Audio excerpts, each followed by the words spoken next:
पश्चिम बंगाल चुनाव के बाद भारत का मुस्लिम समुदाय जो चिंता है वो गहरा गई है। बुलडोजर भी अब बंगाल पहुंच गए हैं। क्या उनको डिटेंशन कैंप्स में भेजा जाएगा जैसे असम में हो चुका है? तमाम उनके डर सच साबित हो रहे हैं। रोजाना अगर हेट स्पीच मेरे खिलाफ होगी तो मुझ में खौफ होगा।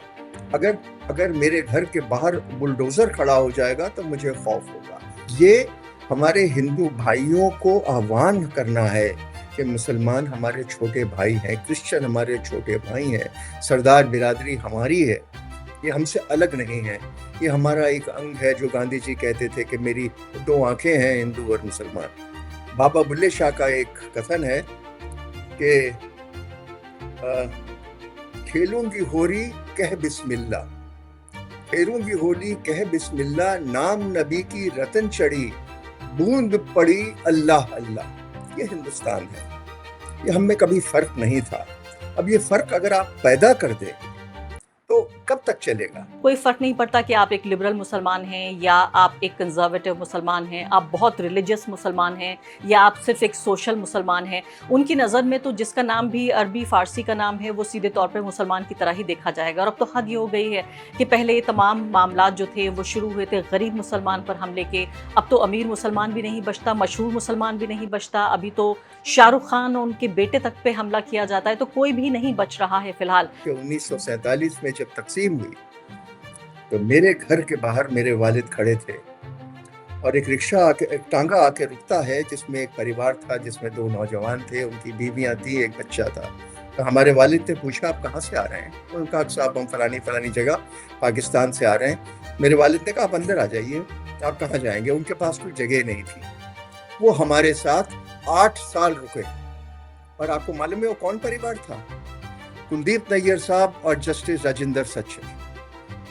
वो 1947 से 1956 तक हमारे साथ रहे। हम पोलराइज करके अपनी समाज को रखें और एक समाज को खौफ पैदा कर दें कि ये दूसरी समाज जो है ये गैर नेशनल है वगैरह वगैरह, और आप हमको वोट करते रहिए, हमसे आप बचे रहेंगे। ये एक अजीब समस्या हिंदुस्तान में इन्होंने पैदा कर दी है कि 80% लोगों के बीच में खौफ पैदा किया जा रहा है 20% लोगों से। नमस्कार, इस खास कार्यक्रम में आपका स्वागत है। मैं हूं आरफा खानम शेरवानी। यूं तो पिछले 12 साल में नरेंद्र मोदी के कार्यकाल में हमने मुस्लिम विरोधी राजनीति और नीतियों का एक लंबा दौर देखा है, लेकिन पश्चिम बंगाल चुनाव के बाद एक बड़े तबके में, खासकर वो लोग जो कि धर्मनिरपेक्षता और संविधानवाद की परवाह करते हैं, उनमें और जो ये पूरे हिंदुत्व की राजनीति है उसके निशाने पर रहते हैं, यानी भारत का मुस्लिम समुदाय, उनमें काफ़ी जो चिंता है वो गहरा गई है। अभी लगभग 78% जो भौगोलिक क्षेत्र है, यानी कि जो टेरिटरी है हिंदुस्तान की, वो भगवा राजनीति के कब्ज़े में है। और जिस तरह की तजुर्बा अब बंगाल के मुसलमानों को हो रहा है वो लगभग वैसा ही है जैसा उत्तर प्रदेश या बाकी इलाकों में जहां बीजेपी की सरकारें हैं वहां हम देखते रहे हैं। चाहे वो सड़क पर नमाज पढ़ने का मामला हो या बुलडोज़र भी अब बंगाल पहुंच गए हैं, वही मुस्लिम विरोधी बयानात आ रहे हैं। और ख़ासकर वहां के मुख्यमंत्री, नए नए चुने गए मुख्यमंत्री एक हफ्ते के भीतर ही और उससे पहले जो उनके बयानात आए हैं मुस्लिम विरोधी, उससे चिंता के बादल मंडरा रहे हैं। क्या ऑप्शन है मुस्लिम समुदाय के पास, खासकर ऐसे वक्त में जबकि उनके वोट को लगभग इररेलेवेंट या बिना मायने के बना दिया गया है? और ख़ासकर एसआईआर का पूरा प्रोसेस जिसमें हमने ये देखा है कि मुस्लिम समुदाय खासकर बड़े तरीके से निशाने पर रहा। पूरा आंकड़ा बताता है कि मुस्लिम समुदाय को निशाने पर रखा गया, खासकर इसलिए भी चूँकि उनमें से ज़्यादातर लोग बीजेपी के लिए वोट नहीं देते हैं। इन्हीं तमाम मुद्दों पर चर्चा करने के लिए, इन चिंताओं को आपके सामने रखने के लिए, और ख़ासकर वो तबका जो फ़िलहाल चिंतामय है, मेरे साथ नजीब जंग जी मौजूद हैं। इस वक्त दिल्ली के लेफ्टिनेंट गवर्नर रह चुके हैं, जानी मानी बहुत ही मशहूर शख्सियत है और भी कई महत्वपूर्ण ओहदों पर रह चुके हैं और ख़ुद मुस्लिम समुदाय से भी आते हैं, तो एक तरह से मैं कह सकती हूँ वो एक इंसाइडर भी हैं। नजीब जंग साहब, बहुत बहुत शुक्रिया आपका इस चर्चा में भाग लेने के लिए। सबसे पहले तो मैं आपसे यही समझना चाहती हूँ कि बंगाल के इस पूरे चुनाव के बाद आप जो मुस्लिम समुदाय है उसकी चिंताओं को किस तरह से देख रहे हैं? आरफा, शुक्रिया आपने मुझे अपने प्रोग्राम में बुलाया। देखिए, ये चिंता मुसलमान समाज में आज से नहीं है बल्कि कई साल से है। पिछले 10-12 साल से बहुत ज़्यादा चिंता है, क्योंकि जहाँ जहाँ चुनाव हुए हैं हमने देखा है कि एक आइसोलेशन की कोशिश की जाती है। अ, बंगाल में जो हुआ है वो तो ख़ासकर एक चिंताजनक है। बंगाल में, आसाम में इसकी शुरुआत होती है एसआईआर से। जो कई लोगों ने कहा है और आपने भी अपने शो में बताया है कि एसआईआर से ऐसा लगता है कि एक समाज को के वोट कम कर दिए जाएं किसी तरीके से। और ये अब इस्टेब्लिश हो रहा है क्योंकि कई जगह ऐसा हुआ है कि जितने वोट से कोई जीता है उससे ज़्यादा एसआईआर में कटौती हुई है। तो ये साफ जाहिर है कि चुनाव जो था वो एक तरफ पल्ला भारी था। मुझे आरिफा इसमें कोई देखिए संदेह नहीं होता है। हो सकता है कि भाजपा बंगाल का चुनाव जीत जाती अगर ये सब नहीं भी होता तो, क्योंकि एक एंटी इनकम्बेंसी होता है, एक ममता जी के खिलाफ एक आवाज़ भी थी वहाँ पर, एक मेल एडमिनिस्ट्रेशन की भी बातें बहुत थी। लेकिन उसके बावजूद ये जो एफर्ट किया गया ये ये गलत था। मुझे याद आता है भुट्टो साहब का 1977 में पाकिस्तान का वो चुनाव, जब वो एक ओवरवेलमिंग मेजॉरिटी से जीते थे, जब सबको पाकिस्तान में मालूम था कि भुट्टो जीत जाएंगे, लेकिन उन्होंने ऐसी ज्यादतियां की कि पाकिस्तान में एक विद्रोह हो गया और भुट्टो को तो अपनी जान खोनी पड़ी। तो जनता देखती है, जनता ज्यादती भी देखती है, जनता में बर्दाश्त करने का मादा भी बहुत है। और ये भी हमने देखा है कि हिंदुस्तान पूरी तरीके से, अगर आप कहें कि जैसे आपने कहा कि 80% अब इधर जा रहा है, मैं नहीं मानता कि 80% जा रहा है, क्योंकि पूरा दक्षिण भारत भाजपा के साथ नहीं है इस वक्त। और अगर आप कश्मीर देखें, अगर आप पंजाब देखें, तो वो भी इनके साथ नहीं है। और नॉर्थ ईस्ट की भी कई स्टेट्स हैं जहाँ उनकी भावनाएं इनके साथ नहीं हैं। तो लेकिन ये सही है कि एक पोलराइजेशन का एक बड़ा अच्छा फॉर्मूला हमारी जो काउ बेल्ट है उसमें भाजपा को मिला हुआ है कि अगर आप पोलराइजेशन करेंगे तो जो 80% हमारी आबादी है नॉन नॉन माइनॉरिटी की, उसका अगर 50% भी हम वोट ले लें तो हम चुनाव जीत जाते हैं। और वो एक्सपेरिमेंट आज तक सक्सेसफुल है। लेकिन मुझे कल हामिद अंसारी साहब ने एक इंटरव्यू दिया है और उनकी बात याद आ रही है कि कोई भी मुल्क, कोई जमहूरियत अगर 20% अपनी आबादी की फिक्र नहीं करेगा तो फिर जमहूरियत, डेमोक्रेसी खतरे में आ जाती है। और हामिद अंसारी साहब ने बहुत सही बात की कि यूरोप में हम देख चुके हैं कि जहाँ जमहूरियत खतरे में आई है तो उसके क्या घातक परिणाम होते हैं। तो अभी हमने तो वो महसूस नहीं किया है क्योंकि अभी गाड़ी चल रही है, लेकिन एक स्टेज आती है जब इंसान मुड़ के देखता है, क्योंकि ये देखिए जो बाइनरी खड़ी कर दी है सिर्फ हिंदू मुस्लिम या हिंदू क्रिश्चियन, ये उन मुद्दों पे विचार नहीं कर रही है, उन मुद्दों पे ध्यान नहीं दे रही है जो मुल्क आज फेस कर रहा है। प्राइस राइज हो रहा है, पेट्रोल के दाम बढ़ रहे हैं, फर्टिलाइजर नहीं आएगा तो हमारी उपज कम हो जाएगी, प्लास्टिक्स नहीं होंगे, एलपीजी नहीं होंगे, हमारे एक्सपोर्ट्स कम हो जाएंगे क्योंकि हॉर्मोन्स बंद है, हमारे इंपोर्ट्स के लिए हमारे पास पैसा खत्म हो रहा है। तो जो हमारे सामने बड़ी समस्याएं हैं उनको एक तरीके से ढांपा जा रहा है कि ये हिंदू मुस्लिम बाइनरी खड़ी कर दी जाए।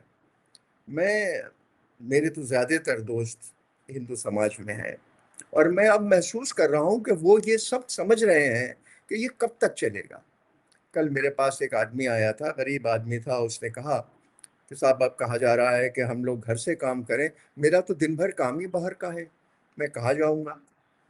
अब जब मेरे घर में गैस नहीं होगी, चूल्हा नहीं जलेगा, मेरे बच्चों को नौकरी नहीं मिलेगी, सब्जी का भाव, दूध का भाव, दही का भाव, ये सब जब बढ़ जाएंगे और मेरी कैपेसिटी से बाहर हो जाएंगे, और देहात में लौट नहीं सकता क्योंकि आपने मनरेगा खत्म कर दिया है। नजीब हुसैन आप ये साहब, मैं देखें। उन बड़े मुद्दों पे मैं आती हूँ, लेकिन अभी देखिएगा, आप हम जब बात कर रहे हैं और इस इंटरव्यू के नीचे आप देखिएगा कमेंट सेक्शन में बहुत सारे लोग आएंगे और कहेंगे कि देखिए ये दो लोग बात कर रहे हैं, एक तो पत्रकार हैं और दूसरी जो है लेफ्टिनेंट गवर्नर रह चुके हैं, ये कैसे एहसान फरामोश मुसलमान हैं। ये कह रहे हैं मुसलमानों के साथ ज्यादती होती है और खुद दो मुसलमान बातचीत कर रहे हैं। तो इस तरह के बहाने लगाकर ये बताने की कोशिश होती है कुछ लोगों को दिखाकर कि सब कुछ ठीक है मुसलमानों के साथ। और बीजेपी अब एक नया एक फॉर्मूला लेकर आई है। वो कहती है कि जो वेलफेयर स्कीम्स हैं, यानी कि राशन मिल रहा है, इसके अलावा सरकारी स्कीमों के तहत लोगों को घर मिलता है, या मान लेते हैं मुस्लिम इलाकों में सड़क बनी है, वो कहते हैं हमने तो कोई डिस्क्रिमिनेशन नहीं किया। बाकायदा उनके मंत्री ये कहते हैं कि हम वेलफेयर स्कीमें प्रधानमंत्री की योजना के तहत चल रही हैं, तो ये तो डिस्क्रिमिनेशन नहीं हुआ। पहली बात तो मैं आपसे ये साफ कर दूं कि मैं आपकी चैनल में एक मुसलमान की हैसियत से नहीं बैठा हूं, और मैंने कभी बाहर बात एक मुसलमान की हैसियत से नहीं की है, नाम भले मेरा मुसलमान हो।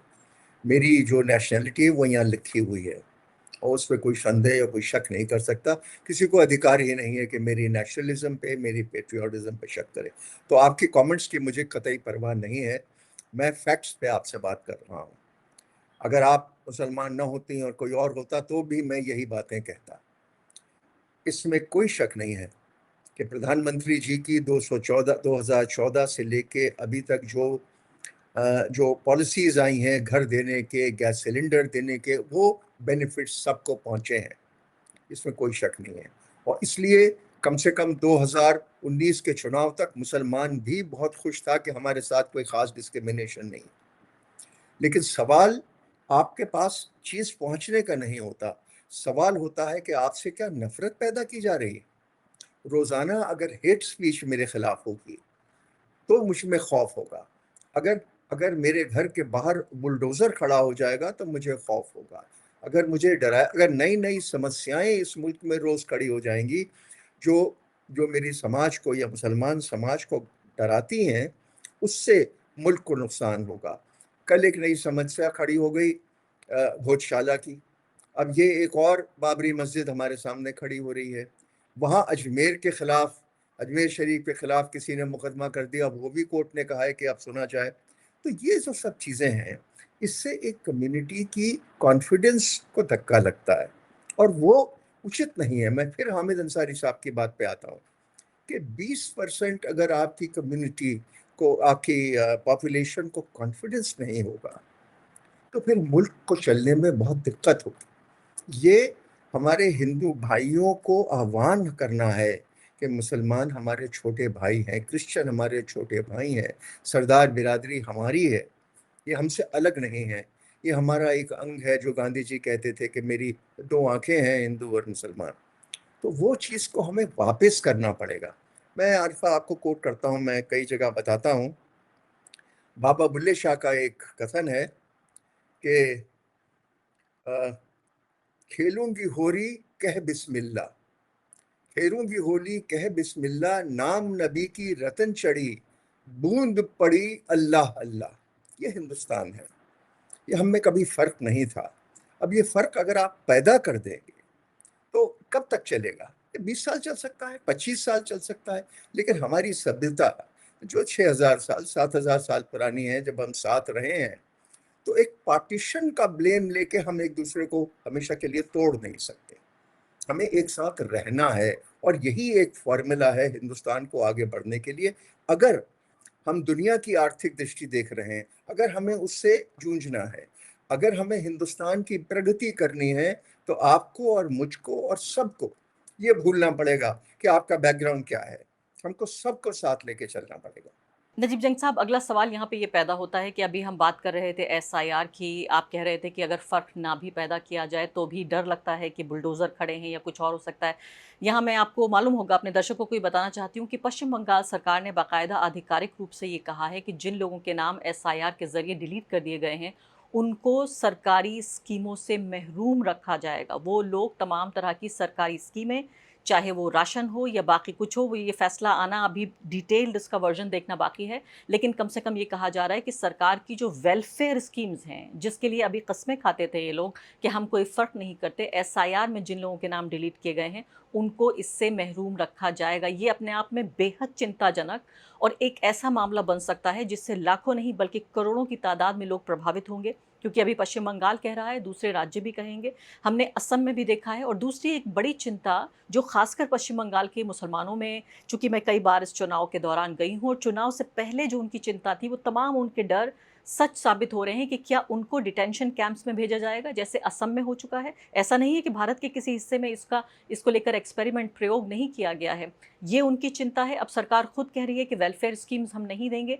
ऐसे में मैं आपसे ये जानना चाहती हूँ, एक ऐसे व्यक्ति के तौर पर जो एक बहुत मशहूर एडमिनिस्ट्रेटर रहा है, कि वो गरीब मुसलमान जिनके नाम कट गए हैं, जिनको अब सरकारी स्कीम से बाहर रखा जा रहा है, या जिनके ऊपर खतरा मंडरा रहा है कि उनको डिटेंशन सेंटर भेजा जा सकता है, उनके पास ऑप्शंस क्या हैं? और आगे बढ़ने से पहले एक अदना सी गुजारिश कि आप मेंबर बनिए मेरे चैनल का, आरफा खानम शेरवानी। अगर आप मेंबर बनते हैं, आपके समर्थन से आप मेरा हाथ मजबूत करेंगे, इतना मजबूत कि मैं सत्ता का कॉलर पकड़ के सवाल पूछ सकूंगी, और जो हमारे समुदाय में हाशिए के जो तबके हैं उनकी आवाज़ उठा सकूंगी। आप यकीन जानिए, आपका एक छोटा सा सहयोग मेरे लिए इतना बड़ा होगा जिसके लिए आप अंदाज़ा भी नहीं लगा सकते। देखिए आरिफा, जो वहाँ पहली पहली बार नंदीग्राम में जीतने के बाद अधिकारी साहब ने कहा कि मैं सिर्फ एक विशेष के लिए काम करूंगा, और कल भी कोई तिवारी साहब थे या कौन, उन्होंने भी कहा कि इन्होंने मुझे वोट नहीं किया, मैं इनके लिए काम नहीं करूंगा। ये कॉन्स्टिट्यूशन के खिलाफ है। अ, अधिकारी साहब को वो देखना चाहिए कि उन्होंने क्या ओथ लिया था जब वो मुख्यमंत्री का पद ले रहे थे। जब उन्होंने स्वेरिंग इन की थी तो उनका क्या ओथ था to the constitution of India, और कॉन्स्टिट्यूशन क्या कहता है। और जो हमारा प्रियम्बल है आरफा, उसका आखिरी शब्द ये है फ्रेटर्निटी। फ्रेटर्निटी इसको आप कैसे डिस्क्राइब करेंगे? बंधुत्व, जो हिंदी में उसको बंधुत्व सबको कहते हैं। साथ, इट इज बंधुत्व बियॉन्ड कहते हैं, सेकुलरिज्म। जी हाँ, बंधुत्व और इट इज भाईचारा। it is much beyond secularism. It includes everyone, and therefore अगर ये चीफ मिनिस्टर साहब या एमएलए साहब ये बात कर रहे हैं तो ये गैर कॉन्स्टिट्यूशनल है। और जाहिर है कि ये फिर उसी खेल पे आ गए हैं कि हम पोलराइज करके अपनी समाज को रखें और एक समाज को खौफ पैदा कर दें कि ये दूसरी समाज जो है ये गैर नेशनल है वगैरह वगैरह, और आप हमको वोट करते रहिए, हमसे आप बचे रहेंगे। ये एक अजीब समस्या हिंदुस्तान में इन्होंने पैदा कर दी है कि 80% लोगों के बीच में खौफ पैदा किया जा रहा है 20% लोगों से। ये सिर्फ इसी मुल्क में है और कहीं नहीं। तो हमको तो लोगों को साथ लेके चलना है, ना कि जिस दिन आप ओथ ले रहे हो उस दिन लोगों में भय पैदा कर रहे हैं। ये आसाम में भी हुआ। आसाम में चीफ मिनिस्टर साहब ने तो बंदूक दिखा दी थी, अगर आपको ख्याल हो। आसाम में जो डिलिमिटेशन हुआ, उन्होंने ऐसी डिलिमिटेशन किया कि वो 25 सीटों में मुसलमान जीत गए, बाकी सीट में आप हार गए। ये सब चीज़ें कॉन्स्टिट्यूशन के खिलाफ हैं, ये हिंदुस्तान की मर्यादा के खिलाफ है, ये हमारे मुस्तकबिल के खिलाफ है। और इसी का विरोध आम जनता को करना है और आम जनता को बताना होगा सरकार को। और मैं बार बार अनुरोध करता हूँ, प्रधानमंत्री जी को ये सामने आके कहना पड़ेगा कि वो क्या अपेक्षा करते हैं इस मुख्यमंत्री से जो ऐसी बातें कर रहे हैं। क्या वो नहीं रोकेंगे इनको कि इस बात से रोकिए? क्योंकि बंगाल में तो शायद 30 या 32% मुसलमान हैं। 30 या 32% मुसलमानों को आप अलग नहीं छोड़ सकते। मैं आपको बात एक याद दिलाता हूँ। आज नहीं, मेरा ख्याल ये है 1970 की बात है। एक आईपीएस ऑफिसर थे बंगाल में, आयन रशीद खान साहब, बड़े टैलेंटेड आदमी थे। उन्होंने एक फिल्म बनाई, the seventh man. Seventh man की थीम ये थी कि कलकत्ते में हर एक सातवां आदमी, उस जमाने में हर एक सातवां आदमी मुसलमान है। और उसकी वजह से कलकत्ते की इकोनॉमी चल रही है, क्योंकि वो बेकर है, वो रिक्शा पुलर है, वो ड्राइवर है, वो कारपेंटर है। उसकी वजह से wheels of economy are moving. वही बात है कि क्या हम अपनी इकोनॉमी की व्हील्स को रोकना चाहते हैं? क्या हम एक कम्युनिटी में इतनी दहशत पैदा करना चाहते हैं जो शायद मोसेस ने फील की थी जब वो फेरो से लड़ाई कर रहे थे, यहूदियों फेरो से लड़ाई कर रहे थे? ये तो वो टाइम नहीं है।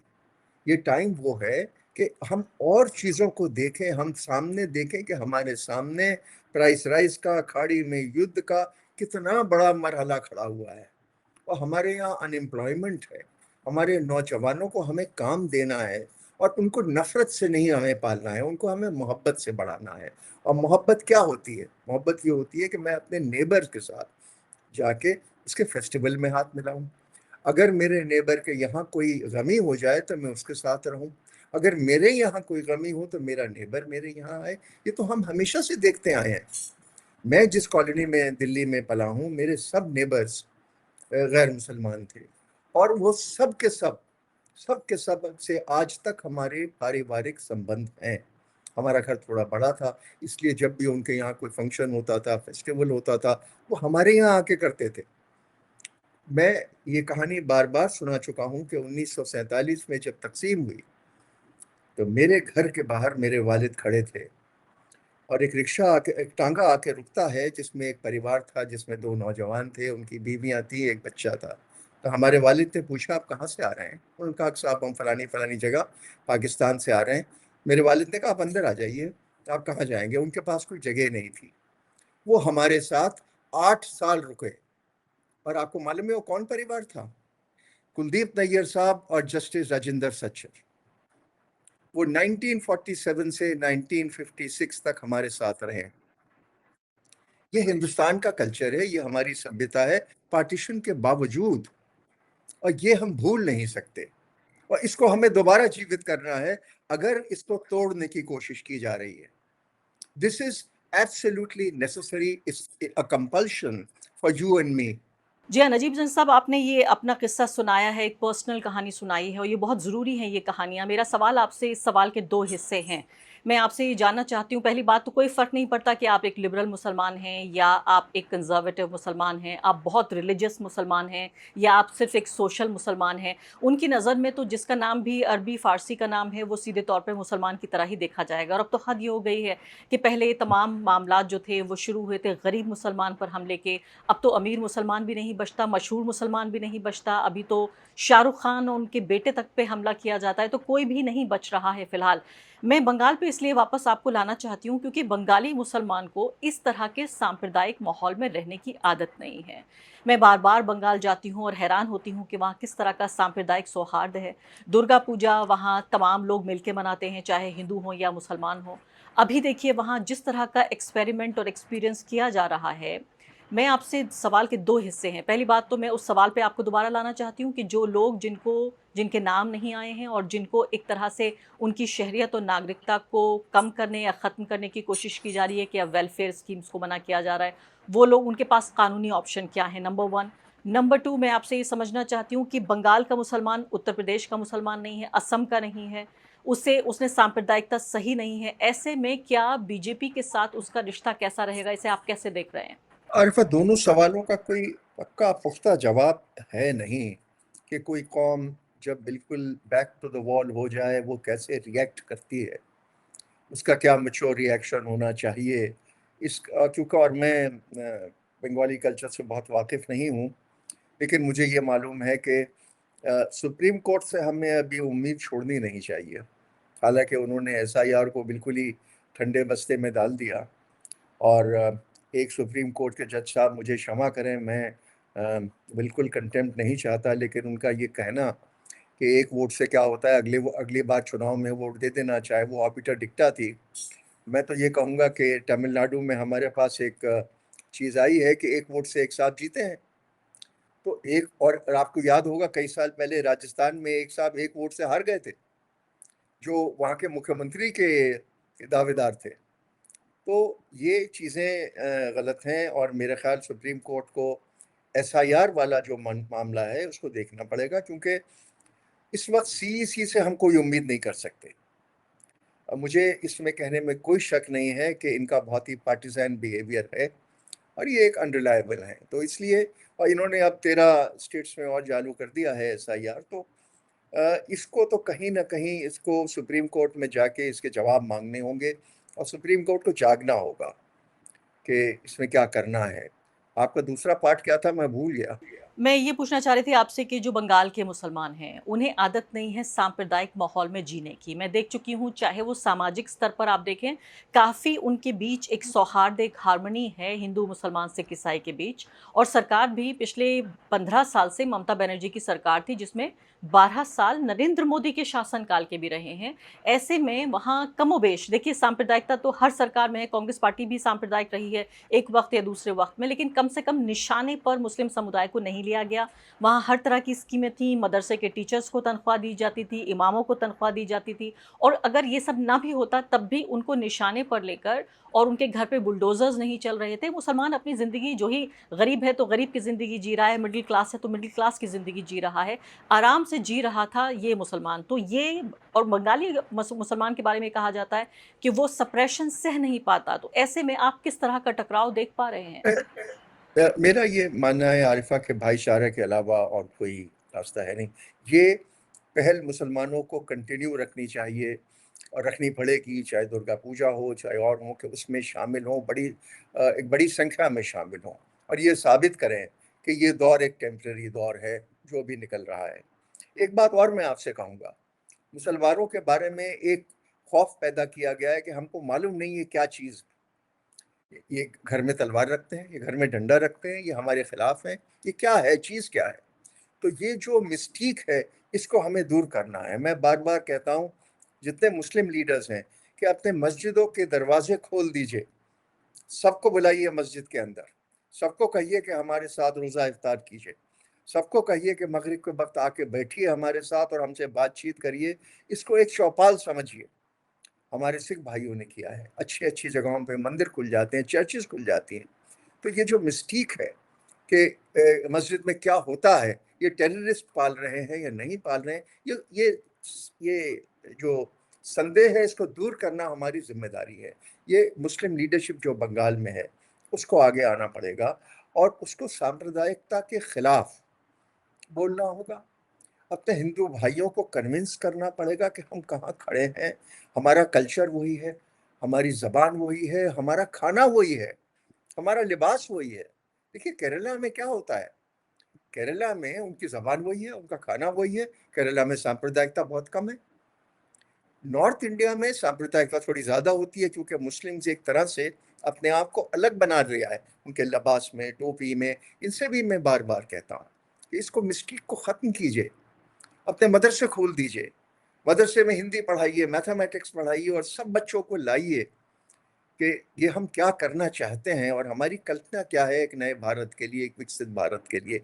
ये ओनस मुसलमानों पे भी है, हमारी लीडरशिप पे भी है, क्योंकि लीडरशिप जो है वो भी सिर्फ मुस्लिम वोट बटोरना चाहती। तो ये तो बाइनरी ऐसी हो गई कि मेरे को मुसलमान वोट दे दो, आप हिंदू वोट ले लो। तो जो आसाम में आपने देखा है वो होगा कि 25 सीटें लेके बैठ जाइए और बाकी आपको कुछ नहीं मिलेगा।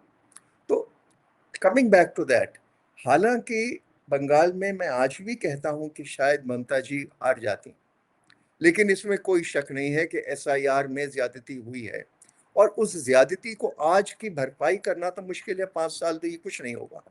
इक्का दुक्का केसेस में सुप्रीम कोर्ट आपके पक्ष में शायद जजमेंट भी दे दे।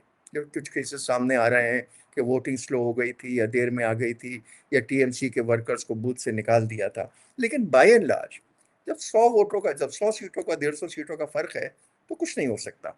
उसमें तो हमें दिल जीतना पड़ेगा, लेकिन भाजपा का दिल आप नहीं जीत सकते, वहां के लोगों का दिल जीत सकते हैं। उन लोगों को आप बता सकते हैं कि आप कहाँ खड़े हैं। और ये जो बिल्कुल ऑप्रेस्ड और ये प्रताड़ित कम्युनिटी है, जैसे मैंने कहा कि कांग्रेस पार्टी के दौर में भी ऐसा नहीं है कि मुसलमान किसी जन्नत में जी रहे थे, लेकिन कम से कम उनके लिए एक दोज़ख नहीं थी, और उसके बीच का कहीं न कहीं एक फ़ासला था ज़रूर कि हाँ, ठीक है, अपने जीने के लिए जैसा भी था, अपनी गरीबी में, अपनी बेरोज़गारी में जी रहे थे। उनके घरों पे बुलडोज़र नहीं आ रहे थे, कोर्ट के मुकदमे नहीं चल रहे थे, लिंचिंग नहीं हो रही थी, मस्जिदों पे हमले नहीं हो रहे थे, भोजशाला या बाबरी मस्जिद जैसी चीज़ें नहीं हो रही थी। मैं आपसे 2 सवाल पूछना चाहती हूँ आखिरी, लेकिन उससे पहले एक थोड़ा मुश्किल सवाल है, वो ये कि क्या मुझे बताइए, कभी-कभी मैं भी इस बात को देखती हूँ कि नरेंद्र मोदी की और भाजपा की जो पॉलिटिक्स हमने पिछले 12 साल में देखी है, क्या उसके एक नतीजे के तौर पर आप मुस्लिम समुदाय में भी एक कट्टरपंथ, एक फंडामेंटलिज़्म देख रहे हैं कि वो भी अपने आप को अपने खोल में वापस लेके जा रहा है और ज़्यादा एक तरह से फ़र्क पैदा हो रहा है? क्योंकि आप जिस कल्चरल दीवार को या कल्चरल पुल को बनाने की बात कर रहे हैं, अगर मुसलमान भी अपने खोल में रहेगा, तो ये कैसे मुमकिन हो पाएगा? अगर कल्चरल का आप ज़िक्र करें कि केरला में क्या होता है या कर्नाटक में क्या होता है या बंगाल में भी कल्चरली बहुत एक एक जैसे हैं, चाहे हिंदू हो या मुसलमान हो। तो हमारे यहाँ जो नॉर्थ में हम देखते हैं, वहाँ ये दिक्कत नज़र आती है। क्या ये फंडामेंटलिज़्म, कट्टरपंथ आप देख पा रहे हैं? आरफा, देखिए, इसमें कोई शक नहीं है। और वो अंग्रेजी का क्या फ्रेज के we should not push it under the carpet, कि एक मुसलमान वर्ग में हमेशा एक कट्टरपंथी पंथ रहा है। There is extremism in part of the Muslim community everywhere in the world. Hindustan में भी एक लॉट है जो कट्टरपंथ में और हमारी कम्युनिटी को नुकसान पहुंचा रहा है। दो चीजें कम्युनिटी को नुकसान पहुंचाती है, एक कट्टरपंथी विचारधारा और दूसरा वो कंजर्वेटिज्म जो मस्जिद से बाहर निकल के और उर्दू से बाहर निकल के दुनिया को देखना नहीं चाहता। दुनिया बहुत बड़ी है, तो ये जो कंजर्वेटिव नेचर है हमारे उलमा का, हमें उनको निकालना है। मस्जिदों में, मदरसों में बहुत अच्छा काम होता है। दिस इज नॉनसेंस के वहाँ पर टेररिज्म है। मदरसे में ही राजेंद्र प्रसाद पढ़े हैं, मदरसे में ही प्रेमचंद पढ़े हैं, लोगों को मालूम नहीं है। मदरसे में ही राजा राम मोहन रॉय पढ़े हैं।